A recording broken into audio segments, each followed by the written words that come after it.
I took a risk. I left a stable teaching job in the middle of a global pandemic to become a freelance content creator. I've wanted to make this video for quite a long time, but I haven't because it's always felt like a really oddly personal thing to talk about. But I think it might be helpful if some of you out there hear my story as such. There's so many reasons as to why I left teaching and pursued this instead, but I think I've managed to break it down into three main ones, so I'll try and make it as condensed as possible so you can kind of get a good idea of where I was coming from. I never actually set out to be a teacher. My brother was working at a local college at the time, and college in the UK is somewhere you go after school. So if you're between 16 and around 20 years old, you can go to college and you do something called A-levels, which are like your maths, your English, or your classic subjects, or you can go there and do like more vocational stuff. And he was working there as a tutor. If you're not sure what a tutor is someone who looks after students in like a pastoral sense, helps you get a job, helps you just look after yourself inside and outside of college. Long story short, I applied for it, I got it, and it was really, really hard. I stand by the tutor being the hardest year of my life ever. And I was really thrown in the deep end. The first week I started there, I was, teaching all these students how to apply to UCAS and all that sort of stuff. And, I had only just learned it myself. I'd have done it in the past as a student, but not teaching someone how to do it. And it was tough, man. Like, I was working really hard, the hardest I'd ever worked. And about halfway through the year, I decided, do you know what? I think it's just not for me. This just is too much stress at the time, and I just didn't want to do it. But I didn't want to be that tutor that leaves midway through the year. If you've ever had a teacher or someone leave midway through the year, it's really detrimental to students to get a new one. So I stuck it out for the year and handed my notice on the final few days. While I was doing that, a media technician job came up at the same college, which was a part-time role just to help students in the media section, hand them out cameras, show them how to use them and all that sort of stuff. I didn't know much about media at the time. I knew how to use a camera in its basic sense, but I didn't know how to film with it or anything like that. But I applied for that job and I got it, hooray. And I ended up showing students how to use Photoshop. In lessons, I'd help them learn to use Photoshop, I'd help them with small video editing bits, just because of the stuff that I'd been learning while I was a media technician. It didn't take long for one of the media teachers to pick up on it and say, hey, do you want to teach Photoshop properly? Do you want to do it for 2 hours a week, really low key, just show these students how to use Photoshop? They've never used it before. Show them how the tools work and all that sort of stuff. And I was like, yeah, it sounds great. 2 hours a week is way less than the 14 hours of lessons I had before as a tutor. So I was like, seems easy. I can easily plan and do that. So the second year they said, hey, that went well. Do you want to do it for 7 hours a week? And I was like, yeah, cool. So started, teaching a little bit more, just a few different groups this time, things like that. And then the third year I was like, hey, do you want to bump it up again? So I started teaching even more. And then after that third year, it kind of, my role went from part-time to more full-time. I still had a bit of time outside. And then it became, hey, do you want to teach media as a media teacher? And it felt like the natural progression of things. I was like, yeah, sure. This seems to be going really well. I'm enjoying teaching the students. They seem to enjoy learning from me. So why not move into a more teacher-specific role? I started teaching media full-time as a full-time media teacher. And for that first year, I really enjoyed it. I had to learn how to be a teacher on the side of that, doing something called the Certificate of Education, which basically qualifies you to be a further education teacher, someone that would teach at a college level, but not at a lower level like school. As soon as I moved to this full-time teaching thing, I realized how much I actually had on my plate. And that leads me around to the second point. I was doing way too much and I was kind of pushing myself to breaking point because I was teaching full-time, 9 to 5 teaching.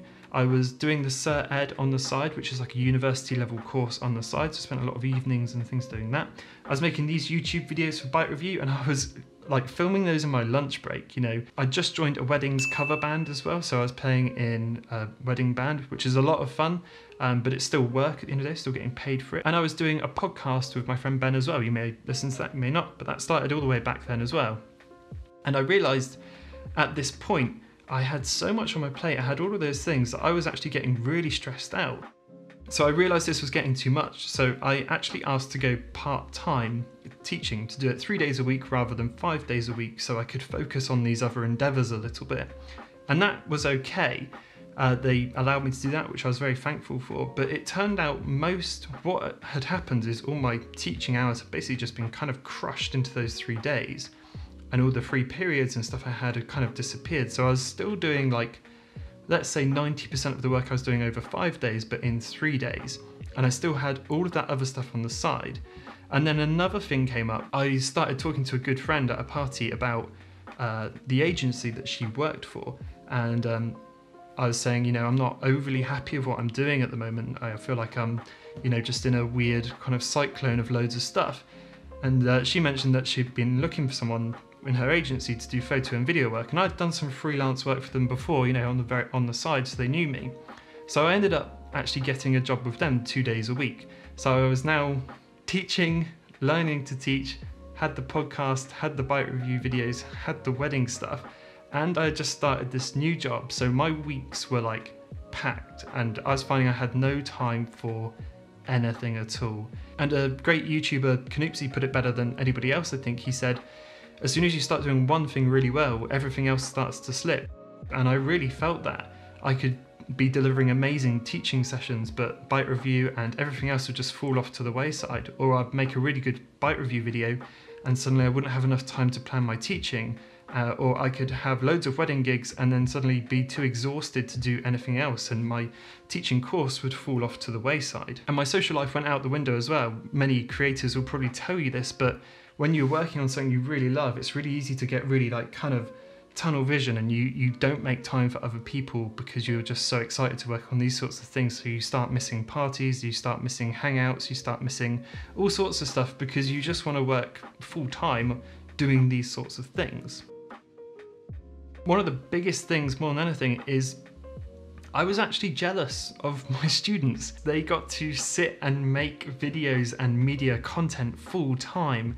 And I used to think that was so cool. I never did media at college or anything like that, so I never had this kind of complete free schedule to just sit and create things, and that was the environment we created at that college. Around March 2020 is obviously when COVID hit, and suddenly all my students were torn away from me and I was teaching them online how to do stuff. And as good as online teaching can be, it's very tricky to engage with your students when you teach such a hands-on subject. When you say to them, hey, yeah, go get a camera and test it out for this lesson, you can't do that online. So that was kind of crushing as well. And I think once that had happened, I had decided that I was probably going to leave. I was clearing up my desk at college. I realized that I was packing everything. I don't think I really realized then, and I kind of lied to myself a little bit, that I was actually packing my desk. I had decided at that point that I can't keep doing all of this stuff. There's too much on my plate. I need to quit and just follow what I want to do. YouTube was making some okay money. I had this second job on the side where I was making decent money, and I was also doing these freelance gigs every now and then as well, which earned a bit. So I could afford all the things I needed to. And at the end of that year, or in June, I officially left. I actually took voluntary redundancy. I know a lot of people watching this might be feeling the same thing in their jobs. You might want to leave, you might want to try something else. And I'd say my biggest piece of advice, the biggest thing I've learned over this whole period of time of leaving a really solidly paying job in the middle of a pandemic to pursue something completely unfounded and all those sorts of things, is don't put all your eggs in one basket. Don't leave your job without having something else lined up or having something to push you along. The key to making this style of transition though isn't that simple, and I think a lot of people like to ride this idea that I left my solidly paying job for something that wasn't anything and I built it into greatness. And I don't stand by that at all. I actually, while I was doing that well-paid job, I was working on all these other things on the side, and suddenly what happened was all these things on the side started to push my main thing out of the way. So I don't think it's worth quitting anything until the other thing pushes it away. I had just hit that point, and that was like 4 or 5 years of doing both at once, So don't leave a solidly paying job just because you want to make YouTube videos. Make YouTube videos until you can't do your job anymore, until YouTube becomes the main thing or freelancing becomes your main thing. So that's really it. If this video was of some interest to you, then let me know in the comments below. Let me know what you thought of it. If you're thinking of making a similar transition, then leave a comment below, let us know, and I'll write back to you as soon as I can. So yeah, there you go. That's why I stopped teaching in the middle of a pandemic to follow being a freelance content creator. And I really do think if you really, really want something, you will make it work. A lot of people say they want things, but they actually don't really want it because they can't be bothered to put the work in. I put the work in, and it's slowly but surely paid off. And I'll leave you with that.